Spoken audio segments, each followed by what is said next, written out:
while you're here with your mic on, I'll get you to answer the question of how it is we should go about actually measuring this volume. Is it a variable that you need to track, and is that different between powerlifters and bodybuilders?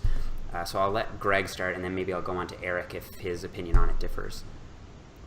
The way that I typically track volume for my clients and have people track volume is I just kind of split it up into kind of light training, more like moderate, traditional training, and then heavy training. So I'm tracking the number of sets people are doing week to week with sub 60%, with about 65 to 85%, and then above 85%.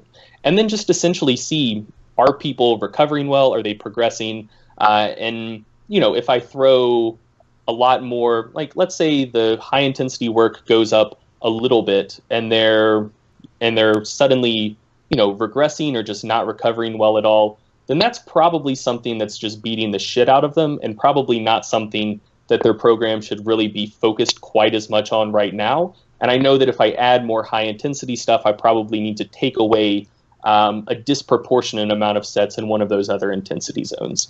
So that's the biggest way I track volume, just kind of splitting up light, moderate, and heavy training, and just counting the number of sets week to week and see, you know, essentially what people are responding the best to, and then also what's causing them the most issues with recovery. And Eric? Yeah, similar concept, and I think what Greg is doing is he's acknowledging that not all volume is created equal, like I said before, which I think is really important.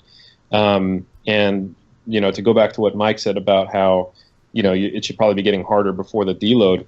That doesn't necessarily have to come from tonnage or even reps or sets going up. Like I would say, almost your stress should be going up. So a frequent way I'll program is it might be a descending rep scheme, but an increasing. So it's like a linear periodization within a block, and then the deload comes after they're at slightly lower tonnage, but at a higher intensity, and the overall stress experienced is a lot higher, and then the deload comes. So it's kind of melding linear with block, and I also do different reps on different days. So I integrate a lot of periodization concepts. But anyway, I also sometimes I'll look at total tonnage within a block, comparing it to itself. Like if they're only doing 6 reps and lower, I think looking at tonnage is pretty valuable, because then you could say for the most part that's all in a relatively similar intensity band.